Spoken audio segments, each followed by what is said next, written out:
مجھے اب یہ لگتا ہے کہ شاید میں پیدا ہی اس لیے ہوئی ہوں۔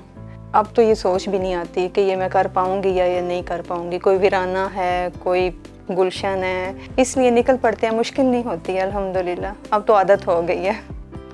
ہر چیز کا نا ایک وقت مقرر ہوتا ہے، اور جو بھی ہوتا ہے وہ اللہ کی رضا سے ہوتا ہے۔ جب تک میری ہمت ہے، میری کوشش ہے، انشاءاللہ تعالیٰ میں تو یہ کرتی رہوں گی۔ جو میری نیت ہے مجھے اس کا اجر اللہ میرے نے دینا ہے۔ السلام علیکم ناظرین، آپ دیکھ رہے ہیں اردو وائرل اور میرا نام یاسر شامون خان ہے، جہاں پہ آپ مجھے سڑکوں کے اوپر منشیات فروشوں کے خلاف ایک کریک ڈاؤن کرتے ہوئے دیکھتے ہیں، یا پھر معاشرے کے ان ناسوروں کو تلاش کرتے ہوئے دیکھتے ہیں جنہوں نے معاشرے میں نہ صرف بے روی بلکہ بے چینی بھی پیدا کر رکھی۔ وہاں پر ہی اسی معاشرے کو سدھار کر رنگ دینے والے لوگ بھی میرے تعاقب میں ہوتے ہیں۔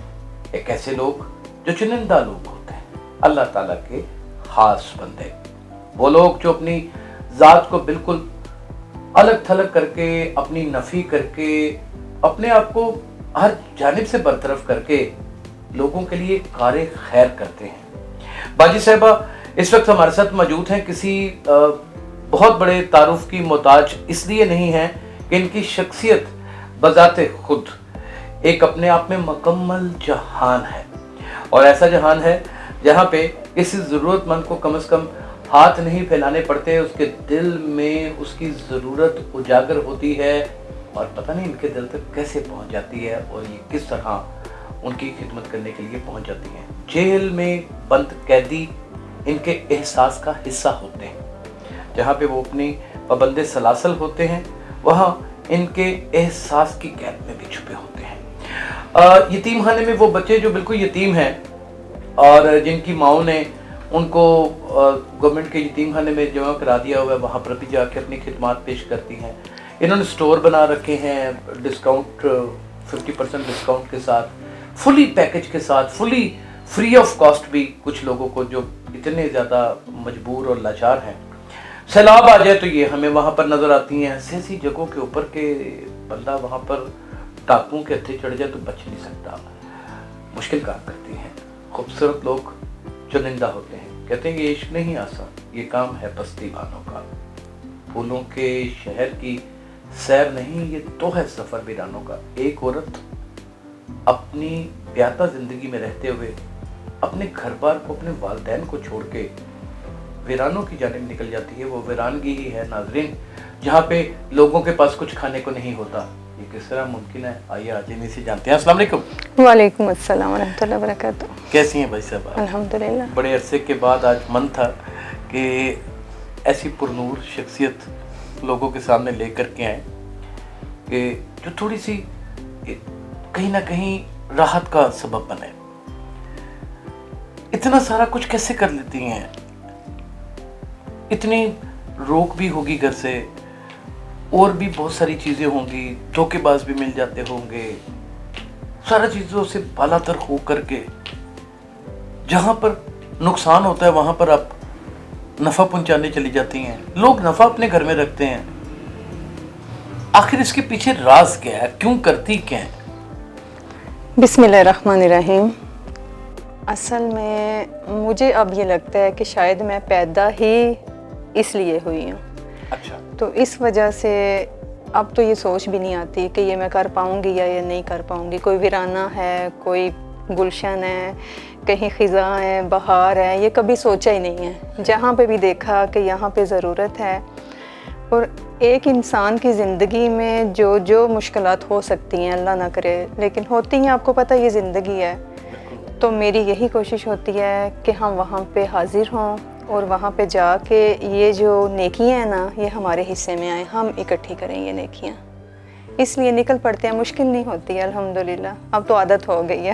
لیکن آپ نے ایک اپنی این جی او بھی بنائی ہوئی ہے SSPWF کے نام سے، جی، اور میرے جو انٹیلیجنس ونگ ہے جس تھرو میں کام کرتا ہوں، وہ مجھے انفارم کرتا ہے کہ آپ کو کہیں سے کسی قسم کی کوئی مدد بھی نہیں ہوتی، ہو جائے گی، کنویں ختم ہو جاتے ہیں، ہو جائے گی، کوئی بات نہیں ہے، کنویں ختم ہو جاتے ہیں۔ پتہ یہ کب تک اپنی چیزیں بیچ کے، اپنا زیور بیچ کے، کبھی اپنی کوئی پلاٹ بیچ کے، کبھی اپنے حصے میں سے کچھ چیزیں بیچ کے آپ کے شوہر نامدار، آپ کا بیٹا ایک اچھی ظاہر ہے باہر کے ملک میں پوسٹ میں ہے، وہ جو خرچ بیچتے ہیں اس میں سے پیسے نکال کے، یہ کب تک؟ ہر چیز کا نا ایک وقت مقرر ہوتا ہے، اور جو بھی ہوتا ہے وہ اللہ کی رضا سے ہوتا ہے. تو جب اللہ کو منظور ہوگا اور جس کا حصہ اس میں ڈلنا ہوگا یا جیسے اس ادارے نے چلنا ہوگا، وہ میرا جو رب ہے، رب العزت ہے، وہ خود سے ہی اس کے راستے متعین کرے گا، اور وہ جو اس میں شامل ہوں گے اللہ پاک کی ذات خود سے انہیں یہاں پہ لے کے آئے گی. تو میں تو دیکھیں کر رہی ہوں، جب تک میری ہمت ہے، میری کوشش ہے، انشاءاللہ تعالی میں تو یہ کرتی رہوں گی. اور بات وہی ہے کہ اب تو مجھے فیل بھی نہیں ہوتا ہے، اور میرے پاس جو بھی عادت ہو گئی ہے، اور جو میرے پاس پیسے ہیں وہ اسی کام کے لیے ہیں، میرے اپنے لیے نہیں ہیں بالکل بھی نہ. اچھا باجی صاحب، آپ ہمیں یہ بتائیں کہ کار خیر تو آپ کرتی ہیں، لوگوں کی مدد بھی کرتی ہیں جو ٹکی چھپی نہیں ہیں. ابھی آپ نے بیٹھے بٹھائے میرے ہی پروگرام میں ایک شخص تھا، وہ مجبور تھا، ہم اس کا نام نہیں لیں گے، نام نہ لیں، کھڑے اس کی مدد کر دی اور اس کو راستہ بھی دکھا دیا. ظاہر ہے اس کا کام ہو جائے گا انشاءاللہ. میں ایک بات جاننا چاہتا ہوں، مریم کا قتل کیس ہو، زینب کے ساتھ اجتماعی زیادتی ہو، کسی بچی کا اغوا ہو، کسی لڑکی کو اس کا شوہر تشدد کا نشانہ بنائے، یہ سارے ہی ایسے کام ہیں جہاں پر دشمنیاں جنم لے لیتی ہیں. آپ وہاں پہ فرنٹ پہ آ جاتی ہیں اور ان کے گھر والے صلح کر کے پیسہ کھا جاتے ہیں. کیا گزرتی ہے؟ دشمنی آپ کے حصے، پیسے ان کے حصے. جو میری نیت ہے مجھے اس کا اجر اللہ میرے نے دینا ہے، اور جو ان کا کام ہے جو وہ کرتے ہیں وہ بھی اللہ پاک دیکھ رہا ہے. وہ پھر ان کا معاملہ اللہ پاک کے ساتھ ہے، وہ پھر میں تو اس میں کچھ نہیں کہوں گی نا. جو زیادتی کرتے ہیں سر یہ غلط ہے. ایک اچھے ماں باپ کی اولاد ظاہر ہے اچھے عملی کرتی ہے، لیکن یہ کیسے ہو سکتا ہے کہ کوئی شخص کسی سے متاثر ہوئے بغیر راہ حق پر نکل جائے اور اللہ کی خیر کو اپنے ہاتھ میں لے کے وسیلہ مشکلات بنے؟ کس سے متاثر ہے؟ دین اسلام سے بہت زیادہ. حق ہے، سچ ہے، اور ہم بڑے خوش نصیب ہیں کہ ہم نبی پاک صلی اللہ علیہ وآلہ وسلم کے امتی ہیں. ہمیں اس بات پہ فخر ہونا چاہیے الحمدللہ کہ ہم مسلمان ہیں. یہ بہت بڑا میں کہتی ہوں اللہ پاک نے ہمیں مسلمان گھرانے میں پیدا کر کے ہم پہ احسان کیا ہے. تو ہمیں چاہیے نا کہ ہم مسلمانوں کا جو پازیٹیو فیس ہے وہ دنیا کے سامنے لے کے آئیں، بجائے اس کے کہ ہم اس کو خراب کریں. مسلمان ایسے نہیں ہوتے ہیں. مسلمان اتنے بہادر ہوتے ہیں کہ اپنے نفس کو قابو کرنے کے لیے انہیں ذرا سے بھی مشکل پیش نہیں آتی ہے، وہ کر لیتے ہیں. لیکن وہ مومن ہو، مسلمان ہو، وہی مسلمان تو وہی ہوگا نا سچا مسلمان جو مومن بھی ہوگا. جو مومن ہی نہیں ہے پھر اس نے سچا مسلمان کیا ہونا ہے؟ بہرحال ہمیں ایک اچھا سچا مسلمان بننا ہے. دیکھیں ہم جینڈر ڈسکرمنیشن میں نہیں جاتے. ایک بہترین انسان میں آپ کیا چیزیں دیکھتی ہیں اور آپ کو کیا لگتا ہے کہ اس میں یہ ساری چیزیں ہونی چاہیے؟ میرے خیال میں سب سے پہلے جو ہے نا وہ آپ کی نیت ہے، اور دوسرا آپ کا احساس ہے. اگر یہ دو چیزیں آپ میں ہوتی ہیں نا، آپ کی نیت ٹھیک ہے، آپ کے اندر احساس ہے، تو آپ یقین کریں آپ بھٹک نہیں سکتے ہیں. پھر اللہ پاک پہ جب آپ توکل کرتے ہیں تو اللہ پاک خود ہی آپ کے لیے راستے آسان کرتا ہے، اور اللہ پاک خود آپ کی انگلی پکڑ لیتا ہے اور آپ کو وہاں لے جاتا ہے جہاں ایک اچھے مسلمان کے لیے ایک بڑی خوبصورت جگہ بنی ہوتی ہے. اور وہ جب وہاں پہ جاتا، آپ یقین کریں وہ دنیا میں جنت ہے. دنیا میں جنت. دنیا میں جنت. آپ کو ہمیشہ دیکھا با پردہ دیکھا، آپ پردے میں رہتے ہیں؟ الحمدللہ الحمدللہ سب مسلمان خواتین کو رہنا چاہیے. بالکل یہ ہمارے دین. بناؤ سنگار عورت کا ایک فطرتی اور مذہبی حق بھی ہے، لیکن آپ ان چیزوں سے اجتناب کرتی ہیں، اس کی کیا وجہ؟ صنف نازک ہوتے ہوئے بھی نہیں پتہ کیا، یہ جو کچھ بھی ہوتا ہے نا یہ آپ اپنے گھر میں کریے، دنیا کے لیے تو نہیں ہوتا ہے نا.